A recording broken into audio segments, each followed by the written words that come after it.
Hello class 9 के प्यारे बच्चों, मैं हूं आपके टॉपर भैया। और आज की इस वीडियो में हम लेकर आ चुके हैं क्लास 9 का जो मंथली टेस्ट होने वाला है 8 दिसंबर को, उसका आंसर की। ठीक है, किसका? तो विज्ञान का। तो जल्दी से क्वेश्चन देखना है, उसका आंसर देखना है। और चैनल पर पहली बार है तो चैनल को जरूर सब्सक्राइब करके वीडियो को लाइक करके सभी दोस्तों के साथ इस वीडियो को शेयर भी कर देना है। और यदि आप चाहते कि भैया हमको इसका पीडीएफ भी चाहिए, है ना, तो इसी वीडियो के डिस्क्रिप्शन में हमारा व्हाट्सएप चैनल का ग्रुप है, जो ऑफिशियल व्हाट्सएप चैनल का ग्रुप है, उसमें जुड़ जाइए। वहां पे सारा इंफॉर्मेशन और टेलीग्राम का भी ग्रुप का लिंक दिया गया है यहाँ पे नीचे वीडियो के डिस्क्रिप्शन में। वहां पे टेलीग्राम में आपको सबका पीडीएफ मिल जाएगा। ठीक है प्यारे दोस्तों, तो देख सकते हैं आगे हम लोग के सामने यहाँ पे टोटल, यहाँ पे जो हमारा पहला क्वेश्चन है ना, सेक्शन ए में यहाँ पे टोटल आपको दिखेगा टोटल 6 क्वेश्चन। ठीक है, एक एक नंबर का ऑब्जेक्टिव, जिसमें से पहला क्वेश्चन कहता है कि कार्य करने की दर को कहते हैं, कार्य करने की दर को क्या बोलते हैं? क्या शक्ति बोलते हैं, ऊर्जा बोलते हैं, गतिज ऊर्जा कहते हैं, या फिर इनमें से कोई नहीं, है ना। तो कार्य करने की दर को हम लोग बोलते हैं क्या चीज, बता दीजिए। तो कार्य करने की दर को हम लोग शक्ति बोलते हैं ना। तो इसका सही आंसर क्या होगा? ऑप्शन नंबर का। ठीक है, इसका का हो जाएगा आपका सही, शक्ति। दूसरा क्वेश्चन कहता है कि ऊर्जा के कितने रूप होते हैं? स्थितिज ऊर्जा, गतिज ऊर्जा, उसमें ऊर्जा, फिर सभी। तो इसका सही आंसर हो जाएगा सभी, है ना, क्योंकि स्थितिज ऊर्जा भी ऊर्जा है, गतिज ऊर्जा भी एक तरह का ऊर्जा है, और उसमें ऊर्जा भी ऊर्जा है। तो इसका सही आंसर हो जाएगा ऑप्शन नंबर घ, सभी। ठीक है, तीसरा क्वेश्चन कहता है कार्य किसे कहते हैं? देखो डब्ल्यू, डब्ल्यू मतलब वर्क डन, वही ना होता है। कार्य मतलब कि वर्क डन किसे बोलते हैं? तो डब्ल्यू बराबर होता है एफ गुने एस, ये ना होता है, यानी फोर्स गुने एस मतलब डिस्प्लेसमेंट होता है, यानी विस्थापन। तो बल गुने विस्थापन। तो ऑप्शन नंबर का यहाँ पे तीसरा का क्या हो जाएगा? हमारा सही हो जाएगा, यानी कार्य बराबर बल गुने विस्थापन। ठीक है, अगला क्वेश्चन देख सकते हैं प्यारे बच्चों। यहाँ पे अगला क्वेश्चन क्या है, आराम से देखना है। अगला क्वेश्चन है यहाँ पे आप लोगों के सामने, देख सकते हैं 4 नंबर क्वेश्चन। ठीक है, और 4 नंबर क्वेश्चन क्या कहता है? तो देख सकते हैं यहाँ पे 4 नंबर क्वेश्चन है, कहता है कि कार्य का मात्रक क्या है ना। कार्य का मात्रक क्या होता है? देखो कार्य का मात्रक, है ना, तो न्यूटन मीटर, जूल, वाट, या फिर ए और बी दोनों, है ना। तो कार्य का जो मात्रक होता है, आप सबको बता दें यहाँ पे, उसका सही आंसर हो जाएगा ऑप्शन नंबर घ, यानी ए और बी दोनों, है ना, ये भी और ये खा भी, है ना, दोनों इसका सही आंसर हो जाएगा, यानी ऑप्शन नंबर घ इसका सही आंसर है। क्यों? क्योंकि देखो डब्ल्यू, ये वर्क डन मतलब डब्ल्यू बराबर होता है एफ एस, तो ये फोर्स का हो गया न्यूटन, और एस मतलब डिस्प्लेसमेंट का हो गया मीटर, तो न्यूटन मीटर भी हो गया इसका, और जूल भी होता है कार्य का मात्रक। तो का और खा दोनों हो जाएगा, यानी ये और बी दोनों, तो घा इसका सही आंसर होगा। ठीक है, अगला क्वेश्चन कहता है कि जिस वस्तु पर कार्य किया जाता है उसमें ऊर्जा की डैश होती है, यानी जिस वस्तु पर काम करते हैं, जैसे कोई मान लो ये ऑब्जेक्ट है, इस पर हम लोग काम करेंगे तो इसका ऊर्जा बढ़ेगा कि घटेगा? तो इस पर काम करें तो इसका ऊर्जा बढ़ जाएगा ना। हाँ, तो इसका हो जाएगा, इसमें वृद्धि हो जाएगा ना। तो ऑप्शन का इसका यहाँ पे क्या हो जाएगा? सही हो जाएगा। ठीक है, अगला क्वेश्चन देखिए प्यारे बच्चों, यहाँ पे 6 नंबर क्वेश्चन कहता है कि गति, जो गति ऊर्जा होती है, निकालने के लिए कौन सा समीकरण का उपयोग करते हैं ना। तो गतिज ऊर्जा यहाँ पे पूछ रहा है ना। गतिज ऊर्जा का फॉर्मूला होता है हाफ mv², है ना। यहाँ पे ऑप्शन का हमारा क्या हो जाएगा? सही हो जाएगा। कोई दिक्कत है? स्थितिज ऊर्जा रहता तो होता E बराबर mgh, है ना। बहुत आसान है चीजें। ठीक है, अगला देख सकते हैं प्यारे बच्चों, यहाँ पे अब आ जाता है हमारा सेक्शन नंबर बी, जिसमें से यहाँ पे टोटल आपको 4 क्वेश्चन है, देखिए, है ना, और चारों क्वेश्चन 2-2 नंबर का, ये भी 2 नंबर, ये भी 2 नंबर, ये भी 2 नंबर, और आपका ये भी 2 नंबर, है ना। क्वेश्चन पढ़ लेते, फिर नीचे उसका आंसर भी है। कहता है कार्य को परिभाषित कीजिए। कार्य क्या है उसका परिभाषा लिखना है। किसी वस्तु की गतिज ऊर्जा के लिए व्यंजक लिखेंगे, है ना, गतिज ऊर्जा के लिए व्यंजक।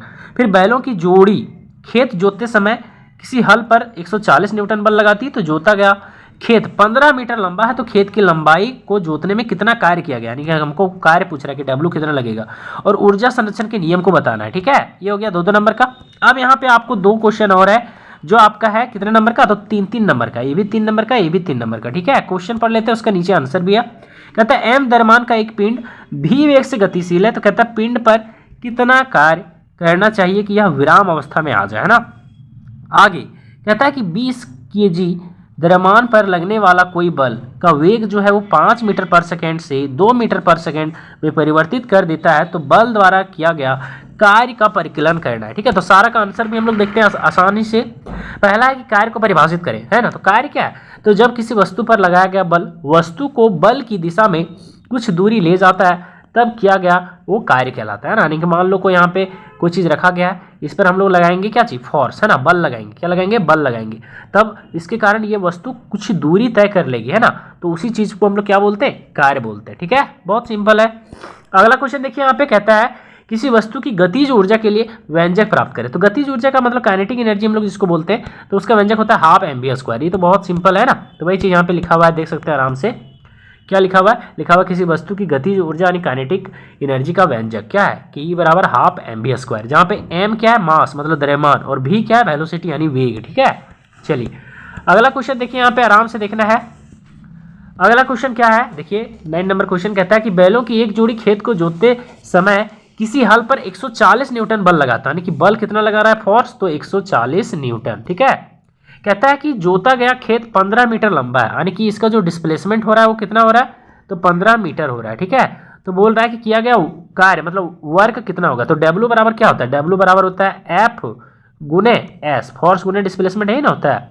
तो फोर्स गुना डिस्प्लेसमेंट, यानी 140 को 15 से गुना कर देंगे। देखो वही चीज़ नीचे यहाँ पे आंसर भी देख लीजिए आप सभी। देखिए बल मतलब एफ 140 न्यूटन है, एस मतलब दूरी कितना है?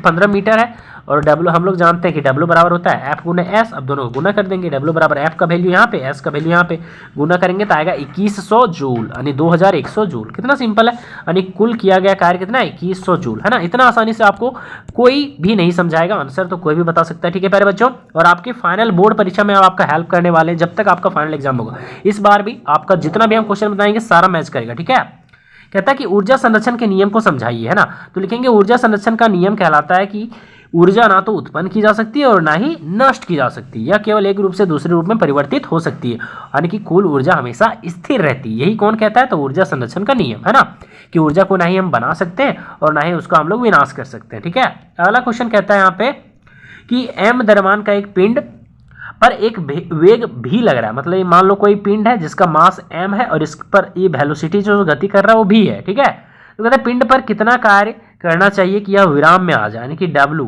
कितना होगा ताकि ये किस में आ जाए? विराम में आ जाए। ठीक है, तो देखिए यहाँ पे क्या कहता है? कहता है कि किसी पिंड में उसका वेग जो है वो कितना है? तो भी से विराम यानी 0 मीटर पर सेकंड लाने में, पहले वेग उसका भी है उससे लाना है 0 मीटर पर सेकंड, तो उस पर ऋणात्मक कार्य किया जाएगा, है ना, तभी वो क्या हो जाएगा?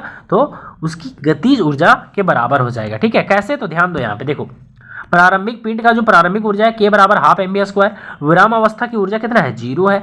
तो किया गया कार्य कितना कार्य करेंगे? तो अंतिम काइनेटिक एनर्जी माइनस प्रारंभिक काइनेटिक एनर्जी। ठीक है, आराम से देखो यहाँ पे, देखो वर्क डन कितना होगा? तो अंतिम काइनेटिक एनर्जी लाना है कितना? 0, और उसमें से घटाएंगे प्रारंभिक यानी हाफ एमवी स्क्वायर, तो फाइनली वर्क डन हो जाएगा माइनस हाफ एमवी स्क्वायर। यानी कि कोई चीज गतिशील में है तो उसको विराम में लाने के लिए उसको उतना ऑपोजिट फोर्स लगाना पड़ेगा। जैसे मान लो ये पूरी गति कर रहा है ना, तो जितना स्पीड से गति कर रहा है उतना स्पीड से इधर काम करेंगे ना, तब ये हो जाएगा, रुक जाएगा। समझ में आ रहा कुछ? तो बस उसके ऑपोजिट में इतना काम कर देंगे फिर तो वो अपने आप रुक जाएगा। सिंपल सी बात है ना।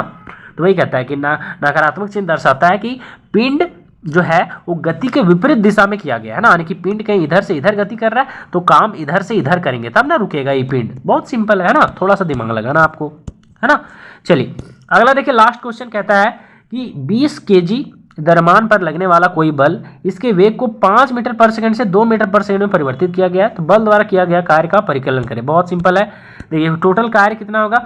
तो ये फाइनल माइनस इनिशियल एनर्जी। ठीक है, आराम से देखिएगा, यहाँ पे काइनेटिक एनर्जी है जहाँ पे एक वेग है आपका 5 मीटर पर सेकंड, दूसरा वेग है आपका दिया था ऊपर में 2 मीटर पर सेकंड। ठीक है, तो हम लोग यहाँ पे देखिए ध्यान देना है आराम से।